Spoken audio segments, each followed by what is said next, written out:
जय भीम नवबुद्धाया घेऊया आढावा आजच्या बातम्यांचा।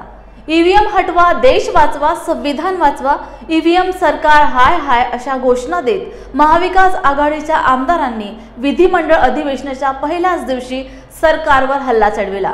विधानसभा निवडणुकीमध्ये अनपेक्षित निकाल लागल्याची भावना व्यक्त होत आहे। अनेक ठिकाणी घोळ झाला असल्याची चर्चाही होत आहे। अशात अधिवेशनाच्या पहिल्याच दिवशी सोमवारी विरोधकांनी ईव्हीएम विरुद्ध आंदोलन पुकारले। विधान परिषदेचे विरोधी पक्षनेते अंबादास दानवे यांच्या नेतृत्वात झालेल्या आंदोलनात नाना पटोले, विजय वडेट्टीवार, जितेंद्र आव्हाड आदींची उपस्थिती होती। आणि पहिल्याच दिवशी अधिवेशनाच्या मोठ्या प्रमाणामध्ये हे सगळे पाहिलं तर आमदारांची संख्या देखील आंदोलनात कमी आहे, कारण सभागृहातच महाविकास आघाडीचे 50च आमदार असणार आहेत। त्यामुळे मोठ्या प्रमाणामध्ये जे आहे ते हे सगळे जण आता एकत्रित येत भाजप असेल किंवा सगळे जे महायुतीचे नेते आहेत त्यांनी पाहिलं तर आमदारांची संख्या देखील आंदोलनात कमी आहे, कारण सभागृहातच महाविकास आघाडीचे 50च आमदार असणार आहेत। त्यामुळे मोठ्या प्रमाणामध्ये जे आहे ते हे सगळे जण आता एकत्रित येत रिलायन्स इंडस्ट्रीज लिमिटेड नागोठणे कंपनीच्या संलग्न बेनसे ज्योतिरपाडा ग्रामपंचायत हद्दीत नवीन प्रकल्पाची उभारणी होत आहे। मात्र रायगड जिल्हा प्रशासन, रिलायन्स व्यवस्थापन स्थानिकांच्या तक्रारींची कोणतीही दखल घेत नाही, तसेच कोणतीही न्यायिक भूमिका घेण्याऐवजी दडपशाही धोरण राबवित असल्याचा तक्रारी अर्ज प्राप्त झाल्याने रविवार दिनांक 15 रोजी डॉक्टर बाबासाहेब आंबेडकरांचे नातू तथा रिपब्लिकन सरसेनानी आनंदराज आंबेडकर यांनी बेनसे सिद्धार्थनगर येथे प्रत्यक्षात भेट देऊन विभागातील ग्रामस्थ व शेतकऱ्यांच्या व्यथा जाणून घेतल्या। रिलायन्स नागोठणे कंपनीच्या बेनसे सिद्धार्थनगर लगत सुरू असलेल्या कामकाजाविरोधात बेनसे सिद्धार्थनगर व विभागातील ग्रामस्थ व शेतकरी चांगलेच आक्रमक झाल्याचे दिसून आले। यावेळी आंबेडकर यांनी 40 वर्ष प्रकल्पाच्या नावाखाली पडीक असलेल्या शेतजमिनी पुन्हा भूमिपुत्र शेतकऱ्यांच्या ताब्यात द्याव्यात अशी भीमगर्जना आनंदराज आंबेडकर यांनी बेनसे सिद्धार्थनगर गावातून केली। मी इथे या रिलायन्स पेट्रोकेमिकल्सच्या या मोठ्या प्लांटवर आलाय, जो पूर्वीचा IPCLचा प्लांट होता आणि आता जो खाजगीकरण झालं आणि त्यामुळं त्या काळामध्ये म्हणजे 1985 साली ज्या जमिनी घेतल्यात आणि आज अशाच पडलेल्या आहेत, त्याच्यावरती रिलायन्सने जबरदस्तीने ह्या गावातल्या मंडळींच्या जमिनीवरती बांधकाम करायचं आणि त्यांना हवा पाण्यापासून रोखायचा असा अत्यंत दुष्ट डाव इथे टाकलेला आहे। मी त्याचा पहिल्यांदा जाहीर निषेध करतो। आज खरं म्हणजे कुठेही म्हणजे कायदा आहे की तुम्ही जर एखादी जमीन जर इंडस्ट्रियल यूजसाठी घेतली असेल आणि ती 5 वर्षात तिचा वापर नाही केला तर ती परत त्या मालकाला मिळायला पाहिजे। हे आता 1985 साली घेतलेली ही जमीन आहे आणि तिचा अजूनही वापर झालेला नाही। अशा वेळेला जबरदस्तीने ही जमीन ताब्यात घेण्याचा कुठलाही अधिकार आता या रिलायन्स कंपनीला नाही आणि आज या इथं दादागिरी करून लोकांचे म्हणजे स्मशानसुद्धा हलवून किंवा पाण्याच्या टाक्या हलवून या पद्धतीने कुठलाही रोड न ठेवता उद्या ह्या बेनसे गावामध्ये काही दुर्घटना घडली, आगीची वगैरे हे झाली तर तिथे साधा म्हणजे फायर ब्रिगेड येणार नाही, तिथे ॲम्ब्युलन्स येणार नाहीत। अशा पद्धतीचे रोड बनवून ही माणुसकीला काळिमा आणणारी घटना आहे आणि अत्यंत दुर्दैवी आहे की ह्या प्रायव्हेट कंपन्या जर अशा पद्धतीने वागत असतील तर यापुढे हा शेतकरी, या महाराष्ट्रामधला शेतकरी ह्या प्रायव्हेट कंपन्या कधी जागा देणार नाही। खरं म्हणजे ही जागा शेतकऱ्यांनी त्या काळामध्ये या सरकारच्या कंपनी दिली होती आणि सरकारनं ती कंपनी विकल्यामुळं आज खाजगीकरणाच्यामुळं ही कंपनी आता खाजगी झालेली आहे। परंतु आज त्या खाजगीकरणामुळं या असणाऱ्या स्थानिक लोकांना प्रचंड मोठ्या मनस्तापांना बळी पडावं लागतं आहे। यांची दादागिरी, यांचं हवा पाणी बंद करण्याचा जे काही प्रकार चाललेला आहे हा या स्वतंत्र देशामधला या खऱ्या अर्थानं यांच्यावर परत एकदा गुलामगिरी आणण्यासारखा प्रयत्न चाललेला आहे आणि त्याचा आम्ही रिप्लेसनेच्या वतीने निषेध करतो आणि लवकरात लवकर कंपनीने या इकडच्या असणाऱ्या स्थानिक संघर्ष समितीच्या कार्यकर्त्यांशी चर्चा करून योग्य ते तोडगा काढावा आणि त्यांच्यावर या बेनसे गावामध्ये असणाऱ्या सर्व जाती धर्माच्या लोकांना जो काय अन्याय होतोय आणि खास करून तिथं अंबा नदीमध्ये ह्या कंपनीचं प्रदूषित पाणी जातं आणि त्यामुळे मासेमारीसुद्धा आता बंद झालेली आहे. एकंदरीत लोकांवरती हा प्रचंड मोठा अन्याय होतोय आणि त्यासाठी या कंपनीच्या व्यवस्थापनाने स्थानिक लोकांशी चर्चा करून हे प्रश्न मिटवले पाहिजेत. नाहीतर पूर्ण रायगडमध्ये या कंपनीच्या विरोधी मोठं आंदोलन केल्याशिवाय राहणार नाहीत.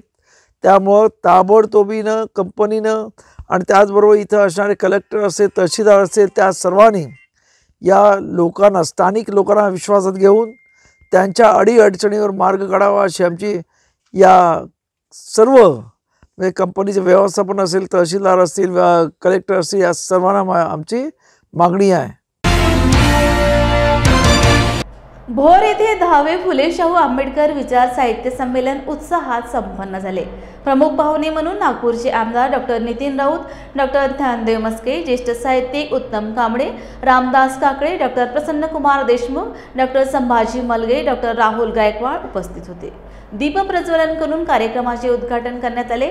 डॉक्टर शरद गायकवाड यांच्या अध्यक्षतेखाली झालेल्या या कार्यक्रमात ज्येष्ठ साहित्यिक उत्तम कांबळे यांच्या हस्ते आमदार डॉक्टर नितीन राऊत, कर्मवीर भाऊराव पाटील यांचे नातू डॉक्टर अनिल पाटील, मिलिंद महाविद्यालयाच्या प्राचार्य डॉक्टर वैशाली प्रधान यांना दिवंगत खासदार बाळासाहेब साळुंखे पुरस्काराने सन्मानित करण्यात आले.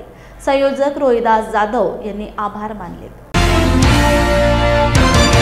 साहित्य संमेलनाचं नियोजन झालेलं आहे आणि म्हणून या ठिकाणी या साहित्य संमेलनातून तमाम महाराष्ट्राला आणि या देशाला न्याय, समता, स्वातंत्र्य आणि बंधुभावाचा इशारा द्यावा.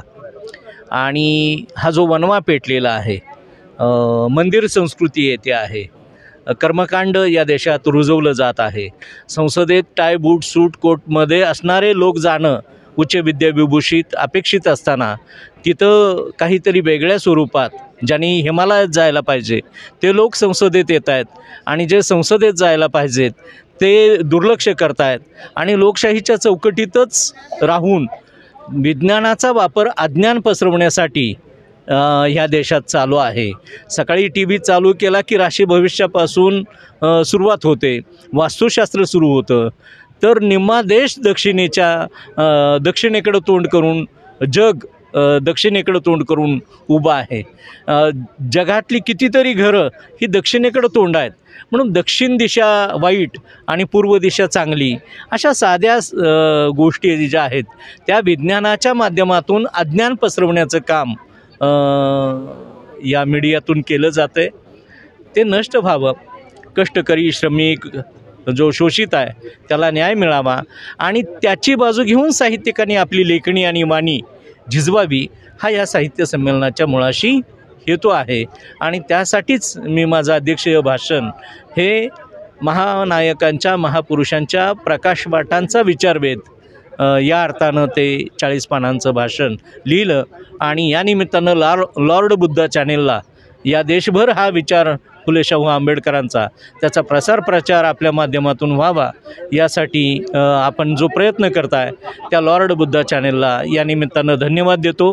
कारण या विचारपीठावर आज कर्मवीर भाऊराव पाटील विचारपीठ असं या सभागृहाला नाव दिलेलं आहे. कर्मवीर भाऊराव पाटील यांचे नातू डॉक्टर अनिल पाटील साहेब यांना Rajarshi Shahu pillar of education नावाचा पुरस्कार आज या ठिकाणी ज्येष्ठ साहित्यिक उत्तम कांबळे यांच्या हस्ते प्रदान करण्यात आलेला आहे. कर्मवीर भाऊराव पाटील विद्यापीठाचे कुलगुरू सन्माननीय प्राचार्य डॉक्टर देवानंद मस्के साहेब जे आपल्या समवेत या कार्यक्रमाचं उद्घाटन त्यांनी या निमित्तानं केलेलं आहे. प्राचार्य डॉक्टर शिवलिंग मेनकुदळे सर असतील, छत्रपती शिवाजी कॉलेजचे मोरे सर असतील, ही सारी खराते सर असतील, ही सारी मंडळी या विचारांचा जागर केवळ 9 मे आणि 22 सप्टेंबरला करत नाहीत तर आयुष्यातल्या 365 दिवसात या लाखो विद्यार्थ्यांच्यामध्ये, रयतसेवकांच्यामध्ये हा विचारांचा प्रसार आणि प्रचार करत असतात. त्याचाच हा एक भाग म्हणून हे साहित्य संमेलन संपन्न होतं आहे. जातीअंत व्हावा, वर्णांत व्हावा, वर्गांत व्हावा आणि आपण सारे भारतीय आहोत हा विचार रुजावा हीच अपेक्षा ठेवून आपली रजा घेतो. धन्यवाद. जय भीम, जय भारत, जय संविधान. साहित्य संमेलन भोरनगरीमध्ये संपन्न होतं आहे. हे 10वं वर्ष आहे आणि ज्या महत्त्वपूर्ण ऐतिहासिक घटना आहेत त्या घटनांच्या पार्श्वभूमीवरती हे संमेलन होतं आहे. छत्रपती शाहू महाराज यांच्या जयंतीचं 150वं वर्ष डॉक्टर बाबासाहेब आंबेडकरांनी स्थापन केलेल्या बहिष्कृत हितकारणीचं 100वे वर्ष आणि भारतीय राज्यघटनेचा 75वा म्हणजे अमृत महोत्सवी वर्ष हे आपण साजरं करतो. या ऐतिहासिक घटनांच्या पार्श्वभूमीवरती संपन्न होत असलेल्या या ऐतिहासिक भूमीमध्ये अनेक मान्यवर या संमेलनामध्ये सहभागी झालेले आहेत. हे संमेलन यशस्वी व्हावे यासाठी अनेक संस्था संघटना या निमित्तानं पुढे आलेल्या आहेत. यामध्ये अनंतराव थोपटे महाविद्यालय भोर आहे, तळेगाव दाभाडेचं इंद्रायणी महाविद्यालय तळेगाव हे इथं कार्यरत आहे आणि bore health and social foundation यांना या आयोजनामध्ये महत्त्वपूर्ण भूमिका तर पार पाडलीच आहे, पण त्याचबरोबर ज्या काही सहयोगी आणि समविचारी संस्था संघटना आहेत त्या संघटनांच्या माध्यमातून विविध भागातून भोर तालुका तर आहेच, त्याचबरोबर खंडाळा तालुक्यातील कार्यकर्ते आहेत, वाई तालुक्यातले कार्यकर्ते आहेत, महाबळेश्वर तालुक्यातून कार्यकर्ते आलेले आहेत, फलटण तालुक्यातले कार्यकर्ते आलेले आहेत, वेल्हा तालुक्यातून आलेले आहेत, पुरंदर तालुक्याचे आहेत. या सगळ्यांचा विचार महोत्सवामध्ये संपूर्ण 10 वर्षामध्ये हे मोठं योगदान राहिलेलं आहे आणि आजही ते करत आहेत. या सगळ्या पार्श्वभूमीवरती हे संमेलन पुढं जात असताना अनेक मान्यवर या संमेलनामध्ये महाराष्ट्राच्याही कोपऱ्यातून आलेले आहेत आणि त्यांनी आपलं वैचारिक योगदान या संमेलनाच्या माध्यमातून दिलेलं आहे. खरं तर आज भारतीय राज्यघटनेला प्रारंभ होत असताना 75 वर्ष होत असताना ही सगळी व्यवस्था संविधानात्मक मूल्यांवरती उभी राहावी अशी एक भूमिका असल्याकारणानंच अनेक महाविद्यालयातले विद्यार्थी इथं सहभागी झालेत. अनेक विद्यार्थ्यांनी या संविधान मूल्यांवरती आपली कला इथं सादर केलेली आहेत. मूल्यांत्मक स्वरूपामधले जे काही प्रसंग आहेत ते त्यांनी सादर करून लोकांच्या ज्ञानामध्ये भर पाडलेली आहे. अशा या विविध स्वरूपामधल्या संपन्न होणाऱ्या या संमेलनासाठी आलेल्या सर्व मान्यवरांचं आम्ही स्वागत करतो. त्यांना खूप खूप धन्यवाद देतो. नव्यांना संधी देण्यासाठी ज्येष्ठांना डावललं गेलं असं सांगण्यात आले. मी सामान्य कार्यकर्ता माझ्या मतदारसंघातील लोकांशी आणि कार्यकर्त्यांशी बोलू असं सांगत माजी मंत्री छगन भुजबळ यांनी उघडपणे नाराजी व्यक्त केली. राज्य मंत्रिमंडळात स्थान न दिल्याने छगन भुजबळ नाराज असल्याची चर्चा होती. त्यात आज छगन भुजबळ अधिवेशनासाठी नागपुरात आले तेव्हा त्यांनी माध्यमांशी संवाद साधत नाराजी बोलून दाखवली. माझ्या मतदारसंघातील लोक आणि समता परिषदेचे कार्यकर्ते त्यांच्याशी मी बोलणार आहे. मनोज जरांगे पाटील यांना अंगावर घेतल्याचं बक्षीस मिळालं अशी खंतही त्यांनी व्यक्त केली. अभी तो वो तो जो है जो पार्टी की हमारे जो नेता है उनका निर्णय होता है तो उसके बारे में क्या कहेंगे. सर वरिष्ठांना डावललं गेलेलं आहे. तुम्ही आणि तुमचे आणखी एक सहकारी दिलीप वळसे पाटील कुठेतरी नव्यांना संधी देण्यासाठी ज्येष्ठांना डावललं जातंय असं त्यांनी सांगितलं आम्हाला. भुजबळ साहेब नाशिकला जितेंद्र आव्हाड म्हणतात की ओबीसींवरती अन्याय झालेला आहे. एवढ्या ज्येष्ठ मंत्र्यांचा संघर्ष आम्ही पाहिलेला आहे, परंतु त्यांना न्याय द्यायला हवा होता. मग काय सांगू त्याच्यावर. सर जरांगे पाटलांना तुम्ही अंगावरती घेतलं संपूर्ण अशा परिस्थितीमध्ये, परंतु तुम्हाला मंत्रिपदापासून हुलकावणी दिलेली आहे. त्याचं बक्षीस मिळालं ना. म्हणजे तुम्ही मान्य करता की तुम्ही जरांगेवरती टीका केली म्हणून तुम्हाला मंत्रिमंडळातून बाजूला केलं.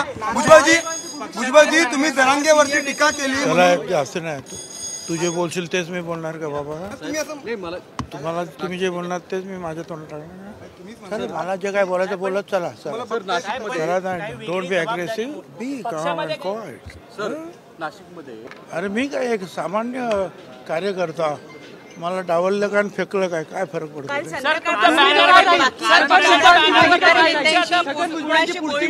काय राहील कारण का मंत्रिपद मिळत नाहीये, पुढची भूमिका काय असणार छगन भुजबळांची. असं मंत्रिपद किती वेळा आलं आणि किती वेळा गेलं. छगन भुजबळ काही संपलं नाही ना.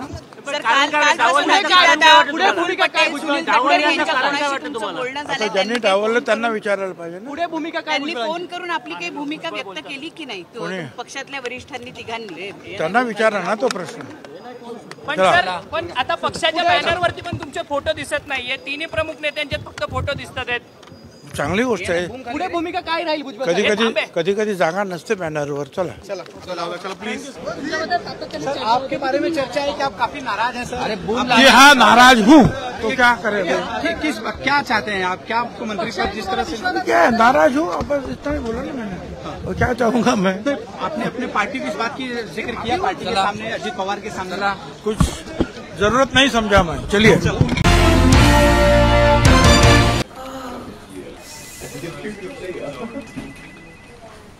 बॉस ने मीटिंग बुलाई।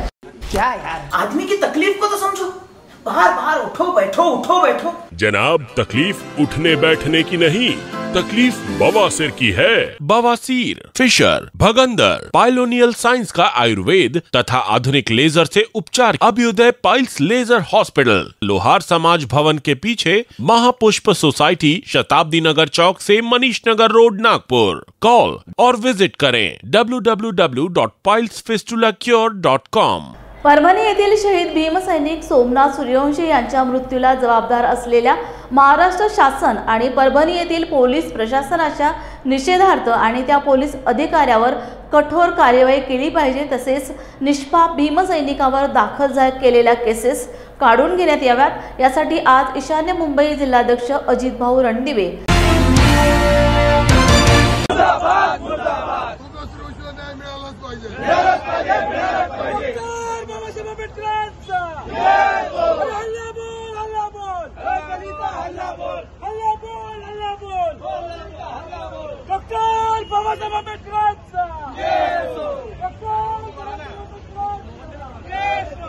मुलुंड तालुका अध्यक्ष योगेश भाऊ शिलवंत, तालुका सरचिटणीस राजू के साळवे आणि कार्याध्यक्ष सुरेश कांबळे यांच्या नेतृत्वाखाली आज निषेध व्यक्त करत मुलुंड बंद 100% यशस्वी करण्यात आला। मुलुंडमधील सर्व पदाधिकारी, युवा आघाडी, महिला आघाडी तसेच समाजातील सर्व स्तरातील लोकांनी हा बंद यशस्वी करण्यासाठी खूप परिश्रम घेतले। अधिवेशनाच्या पहिल्याच दिवशी परभणी व बीड मधील घटनांचा मुद्दा उपस्थित करण्यात आला। संविधानाची विटंबना व सरपंचाची निर्घृण हत्या या दोन्ही घटना भाजपा सरकार आल्यानंतर घडल्या आहेत। परभणीत एका आंबेडकरी विचाराच्या कार्यकर्त्याचा पोलीस कोठडीत मृत्यू झाला आहे।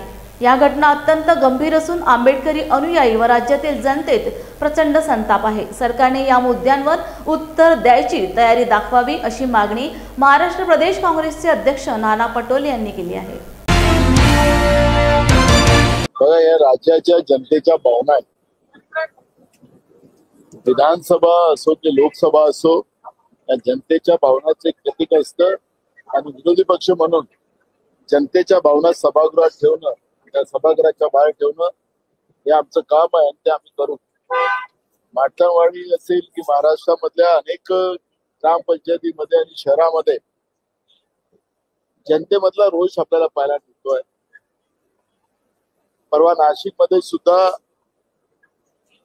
लाखो लोकांनी त्या ठिकाणी या इव्हेंट विरोधात प्रदर्शन केलं आणि त्याच्यामुळे या सगळ्या गोष्टीला आपल्याला मांडलंच पाहिजे। हे आमचं कर्तव्य ते आम्ही मांडू। आणि राज्यातलं हे सरकार जनतेच्या मतातलं नाही। आपण पाहिलं असेल की आज मुख्यमंत्री मंत्र्यांचा परिचय करून देत असताना सत्ता पक्षाचे बाक सुद्धा वाजत नव्हते। म्हणजे सत्ता पक्षामध्ये सुद्धा कशा पद्धतीची निराशा आहे ते पण आपल्याला पाहायला मिळते आहे। हे लोक निवडून आले, तो उत्सव जो लोकांमध्ये असला पाहिजे, ते सरकार जनतेच्या मनातून येतं तेही आपल्याला पाहायला मिळत नाही। आणि म्हणून या ईव्हीएमचा अर्थ राज्याच्या मुख्यमंत्र्यांनी काही लावावा, पण हे जनतेच्या मतातलं सरकार नाही, हे सातत्यानं आम्ही सांगत राहू, ही आमची भूमिका आहे। दुसरा महत्वाचा प्रश्न, हे सरकार जनतेच्या मताचं असतं तर परभणी सारखी घटना घडली नसती। जनतेची भीती या सरकारला नाही।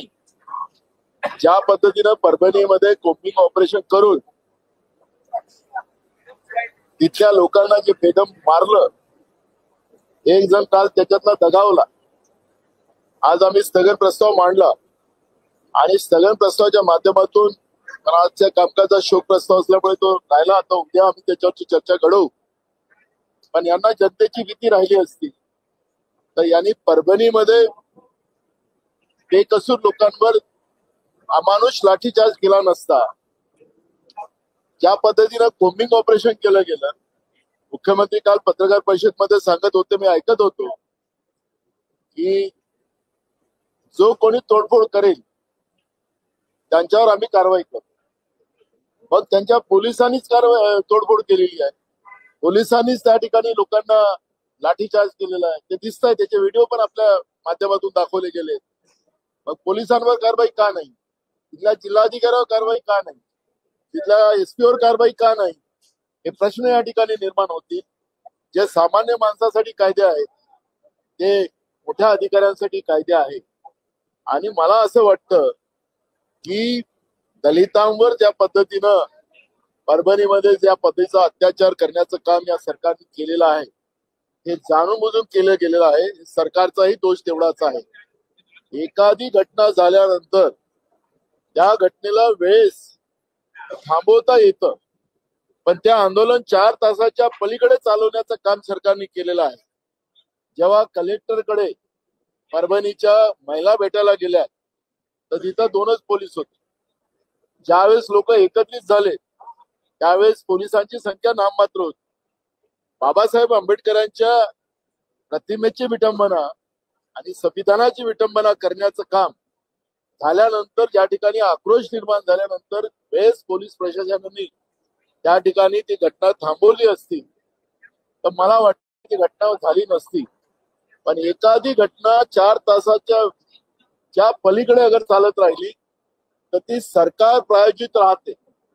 आणि परभणीची घटना त्याच पद्धतीची सरकार प्रायोजित होती हे आपल्याला या ठिकाणी निदर्शनास येते. आणि सरकारने उत्तर द्यावं. आणि महाराष्ट्रामध्ये जसं भीमा कोरेगाव मध्ये घटना झाली तशीच काल परभणीमध्ये घटना करण्याचं पाप या सरकारने केलेलं आहे त्याच्यातून सिद्ध होईल. दुसरं, बीडमध्ये ज्या पद्धतीनं तिथल्या सरपंचावर 3 टर्मचा सरपंच होता, तरुण सरपंच होता, सगळ्या लोकांना घेऊन चालणारा सरपंच होता, त्याला ज्या पद्धतीने तुकडे तुकडे करून त्याला मारल्यानंतर त्याच्यावर ज्या पद्धतीनं म्हणजे अत्याचार केला गेला, त्याच्यावर नाचले गेले, हे महाराष्ट्रामध्ये होत आहे. पोलिसांना घटना माहिती होती. ज्या देशमुखाचे रिश्तेदार पोलिसांकडे होते ते तिथल्या लोकांशी बोलत होते पोलीसवाले की नाही आता येतोय असं ते पोलीसवाले सांगत होते. म्हणजे त्या ठिकाणी जो त्याला किडनॅप केलेलं होतं त्या सरपंचाला, देशमुखाला, त्या ठिकाणी पोलिसांना माहिती असताना पोलीस त्या ठिकाणी गेले नाही. आणि त्याच्या मेल्यानंतरच, त्याचा मृत्यू झाल्यानंतरच, त्याची निर्गुण हत्या झाल्यानंतरच पोलीस ऍक्शन मध्ये येत असेल तर राजकीय हत्या सत्र या महाराष्ट्रामध्ये या ईव्हीएम मधून निवडून आलेले सरकार करते आहे का, ही घटना सुद्धा या ठिकाणी निदर्शनास येते आहे. त्याचप्रमाणे रवींद्र चव्हाण नावाचे त्यांचे माजी मंत्री आता आमदार, त्यांच्या बंगल्यावर वैभव नावाचा एका पोराला किडनॅप करून ठेवलेला आहे. 9 कोटी रुपये गायब झाले. याच्याजवळ कुठून आले 9 कोटी मला माहिती नाही. जी माहिती आमच्याजवळ आहे की रवींद्र चव्हाणच्या बंगल्यावर वैभव नावाचा एक माणूस त्याला किडनॅप करून ठेवलेला आहे.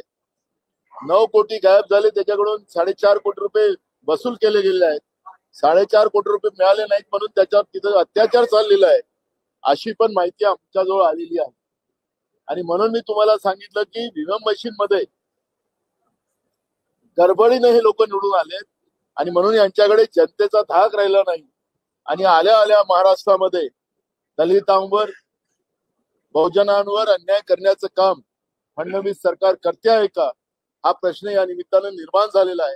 आणि म्हणून आज आम्ही स्थगनच्या माध्यमातून तो विषय सभागृहात मांडलेला होता, पण अध्यक्षांनी त्याला परवानगी दिलेली नाही. परभणी येथील बंद दरम्यान झालेल्या हिंसाचारात सोमनाथ व्यंकट सूर्यवंशी या भीमसैनिकाचा पोलीस कस्टडीत संशयास्पद मृत्यू झाल्याने या विरोधात आज 16 डिसेंबर रोजी रिपब्लिकन सेनेचे आनंदराज आंबेडकर यांनी महाराष्ट्र बंदचे आयोजन केले होते. यावेळी Republican Sena Panthers, Republican Party, Bahujan Samaj Paksh, Bhimshakti Samajik संघटना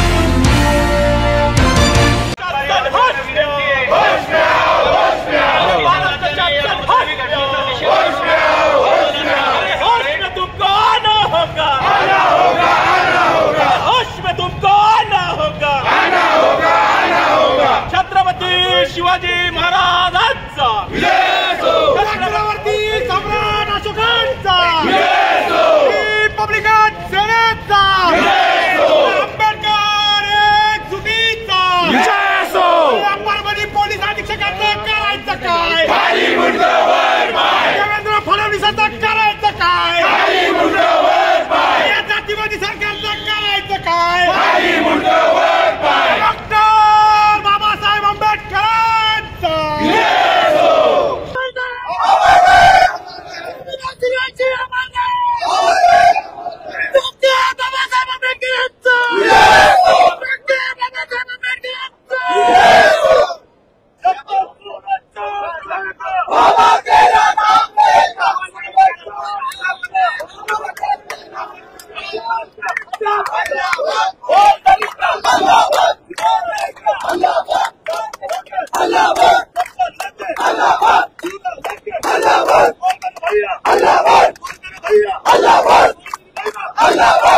Republican Party of Maharashtra, Bharatiya Kranti Dal, Rashtriya Republican Paksh, BRSP, Secular Republican Federation of India, Maharashtra Republican Paksh, Azad Samaj Party, Bhim Army, Bharat Ekta Mission, Ripai Kharat, Republican Vidyarthi Sena, All India Samata Sainik Dal, Panther Sena, Ripai Rajratna Ambedkar, Ambedkarwadi Bahujan विकास समिती, भारतीय कम्युनिस्ट पक्ष, संविधान बचाव आघाडी, भीमशक्ती रोजगारी कर्मचारी संघटना, प्रहार जनशक्ती पक्ष, सम्यक विद्यार्थी आंदोलन, पॅन्थर्स रिपब्लिकन विद्यार्थी आघाडी, भारतीय दलित पॅन्थर, स्वतंत्र लोकसत्ता पक्ष, कास्ट्रेव कर्मचारी कल्याण महासंघ आदी पक्ष संघटनांनी या बंदला पाठिंबा जाहीर केला आहे।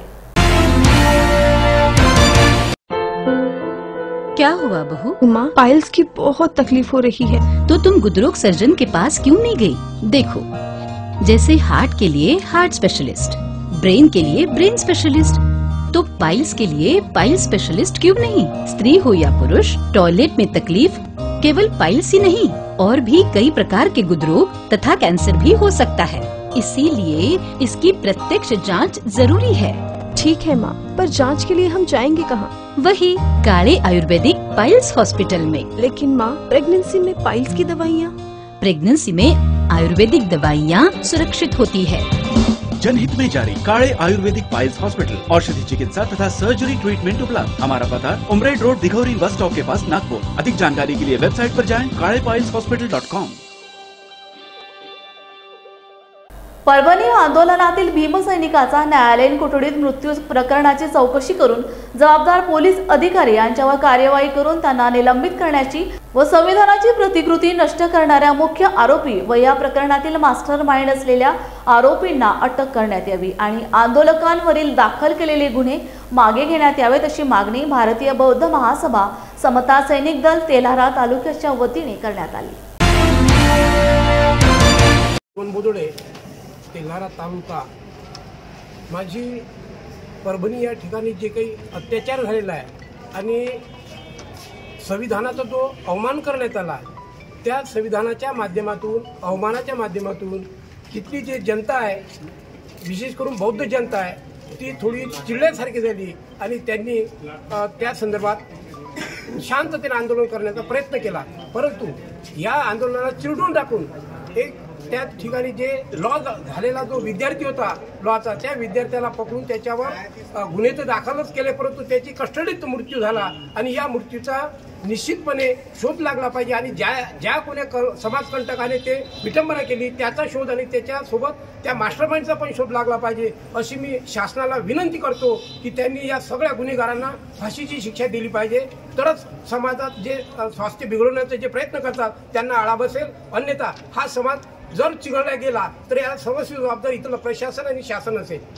भारतीय बौद्ध महासभा तेल्हारा तालुका अध्यक्ष नाजूकराव दारोका, परभणी येथे जे काही झालेल्या अन्याय अत्याचार आणि तिथं झालेल्या त्या लाठीचारमध्ये झालेला एक मृत्यू, महिलेवर झालेला अन्याय अत्याचार याच्या संदर्भात भारतीय बौद्ध महासभा तेल्हारा तालुक्याच्या वतीने आम्ही पोलीस स्टेशन ठाणेदार साहेबांना सुद्धा निवेदन दिलेलं आहे आणि इथंच जे काही आपले तहसीलदार साहेब यांना सुद्धा बौद्ध महासभेअंतर्गत आम्ही त्या झालेल्या कृत्याबद्दल त्यांना न्याय मिळावा आणि जे काही समाजकंटक आहेत त्या समाजकंटकांना शिक्षा होऊन या झालेल्या अन्याय अत्याचार न्याय मिळेल अशा दिशेनं आम्ही बौद्ध महासभेनं तहसीलदार साहेब आणि ठाणेदार साहेब यांना निवेदन दिलं आहे। जय भीम, धन्यवाद। परभणी येथे भारतरत्न डॉक्टर बाबासाहेब आंबेडकर यांच्या पुतळ्यासमोरील संविधान प्रतिकृती शिल्पाची विटंबना झाल्यानंतर तेथे पोलिसांकडून झालेल्या लाठी हल्ल्यात विधी शाखेचा सोमनाथ सूर्यवंशी ह्या विद्यार्थ्याचा मृत्यू झाला। भारतीय संविधान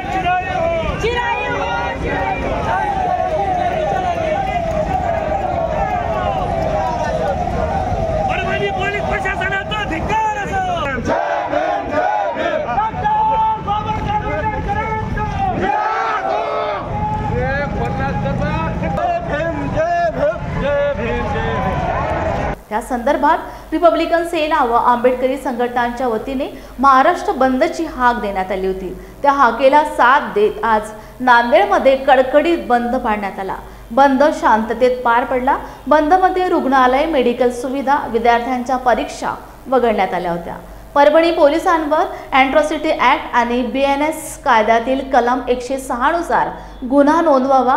मरण पावलेल्या सोमनाथ सूर्यवंशी यांच्या कुटुंबियांना 10 कोटीची आर्थिक मदत द्यावी। त्यांच्या कुटुंबातील सदस्यांना शासकीय नोकरी देण्यात यावी अशी मागणी रिपब्लिकन सेना व आंबेडकरी संघटनांकडून करण्यात आली।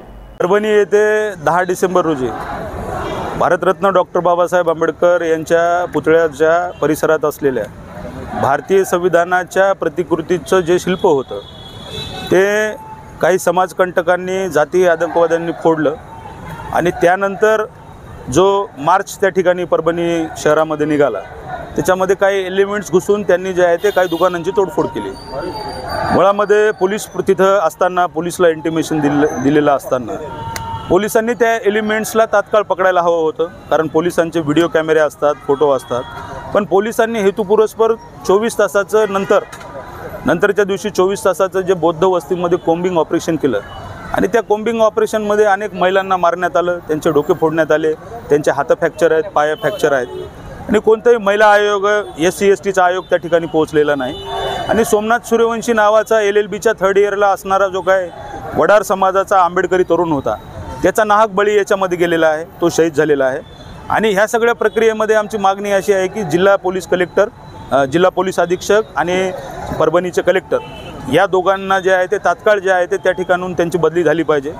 त्याचबरोबर जे आहे ते सोमनाथ सूर्यवंशीचे जे मारेकरी LCBचे PI घोरबांड आहेत तर त्यांच्यावर खुनाचा गुन्हा, मर्डरचा गुन्हा दाखल व्हावा आणि कोम्बिंग ऑपरेशनमध्ये गस्तमध्ये असणारे जे पोलीस अधिकारी आणि कर्मचारी आहेत त्यांच्यावरही खुनाचा गुन्हा दाखल व्हावा अशी आमची मागणी आहे। आणि सोमनाथ सूर्यवंशीच्या परिवाराला जे आहे ते 10 करोड रुपये जिल्हा महाराष्ट्र शासनाकडून मिळावे आणि त्याच्या परिवारातल्या 2 लोकांना सरकारी नोकरी मिळावी म्हणून आज महाराष्ट्र बंद होता। नांदेड बंद आहे, शांततेत बंद आहे। आता 2 वाजलेले आहेत, हा बंद शांततेत आहे, 5 वाजेपर्यंत बंद आहे। या बंदमध्ये आम्ही जे रुग्णालय आहेत, मेडिकल सुविधा आहेत आणि विद्यार्थ्यांच्या ज्या परीक्षा आहेत यांना वगळून बाकी सर्व ठिकाणी जो आहे तो आम्ही बंद पुकारलेला आहे आणि बंद शांततेत आहे। जनतेनेही शांततेत हा बंद जो आहे तो पाळावा असं आवाहन मी या ठिकाणी आपल्या चॅनलच्या माध्यमातून करत आहे। जय भीम, जय संविधान। मी या भारताचा एक नागरिक आहे। माझं नाव केशव मुद्देवाड। मी भोकर येथे भोकर नगर परिषदेमध्ये नगरसेवक म्हणून 3 वेळेस निवडून आलेला आहे। हे सर्व जे श्रेय आहे त्या भारताच्या संविधानाला आहे आणि मी एक वडार समाजात जन्मलेला आहे, पण मी आंबेडकर चळवळीमध्ये एक भीमसैनिक म्हणून काम करतो। माझ्याचप्रमाणे माझा एक वडार समाजाचा काल परभणी येथे शहीद झालेला ॲडव्होकेट शहीद सोमनाथ सूर्यवंशी हा एक ॲडव्होकेट होता आणि तो जो ॲडव्होकेट झाला ते बाबासाहेब आंबेडकरांनी या देशाला जे संविधान दिलं त्या संविधानामुळे तो वकील झाला होता। म्हणून त्याला कळाले की बाबासाहेब काय आहेत आणि बाबासाहेबांची चळवळ काय, म्हणून त्या काल निघालेल्या त्या तिथल्या प्रकरणामध्ये तो स्वतः सामील होता। याचा आम्हाला वडार समाजाला गर्व आहे आणि तो जरी त्या घटनेमध्ये असला तो दोषी नव्हता। एक त्याचा हक्क आहे की बाबासाहेबांनी जे संविधान लिहिले या देशाला, हे देश संविधानावर चालते म्हणून त्यानं संविधानाचं रक्षण करण्यासाठी त्या अमानुष एक जो तिथला बेवकूफ माणूस होता त्या संविधानाची विठंबना केली म्हणून त्या विरोधामध्ये त्यानं आवाज उठवला आणि त्याचा राग मनात धरून हा जातीवादी सरकारने पोलिसाशी हाताशी धरून त्या वडार समाजाच्या एका भीमसैनिकाला मारहाण केली आणि त्या मारहाणीमुळे तो न्यायालयीन कोठडीत मरण पावला। तर त्याच्या मरणास कारणीभूत असलेले जे परभणीचे हरामखोर पोलीसवाले आहेत, जातीवादी पोलीसवाले आहेत, या पोलीसवाल्यावर 302 प्रमाणे खुनाचा गुन्हा दाखल व्हावा व त्या ॲडव्होकेट सोमनाथ सूर्यवंशी यांना न्याय मिळावा यासाठी आज नांदेड येथे रिपब्लिकन सेनासह वडार समाज व इतर बहुजन जे पक्ष आहेत, बाबासाहेबांना जे मानणारे पक्ष आहेत, हे चळवळीने रस्त्यावर महाराष्ट्रभर उतरले। त्याचप्रमाणे आजचा जो बंद नांदेड येथे झालेला आहे शांततेत झालेला आहे। आम्ही एक बाबासाहेबाला आणि बाबासाहेबांच्या चळवळीला मानणारे कार्यकर्ते आम्ही आमचे बंद शांततेतच पाळणार आहोत। पोलीस जरी आमच्यावर किती जरी अन्याय केला यापुढे आणि वडार समाजाचे यानंतर जेव्हा जेव्हा संविधानाची वेळ येईल सर्वात पुढं वडार समाज राहील हे जाहीरपणे सांगतो आणि या घटनेचा निषेध करतो व तसेच त्या आंबेडकरी चळवळीतील कार्यकर्ता जो शहीद झाला त्याच्या मारेकऱ्यांना तात्काळ निलंबित करावं, त्यांची नोकरीपासून त्यांना दूर करावं व त्यांना जे काही आंबेडकरी चळवळीतल्या सोमनाथ सूर्यवंशी यांचा पोलिसांनी बळी घेतलेला आहे, या बळीच्या माध्यमातून नांदेडमध्ये आज आम्ही शांततेत बंद ठेवलेला आहे। या बंदला नांदेडकरांनी उत्स्फूर्त प्रतिसाद दिलेला आहे। आमची मागणी अशी आहे की अशोक घोरबाण जे त्या ठिकाणचे पी आहेत, जे त्या ठिकाणी जातात त्या ठिकाणी आंबेडकरी चळवळीमध्ये उद्रेक निर्माण करतात, दंगली घडवतात, प्रथमतः त्यांना निलंबित केलं पाहिजे।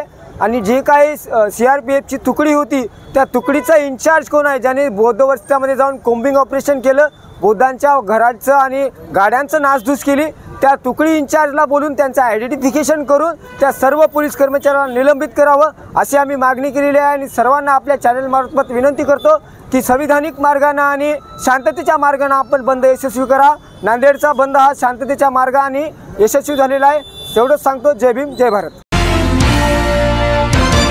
जय भीम मीडियाच्या बातमीपत्रात वेळ झाली आहे इथेच थांबण्याची। पुन्हा भेटूया ताजा घडामोडी घेऊन। जय भीम।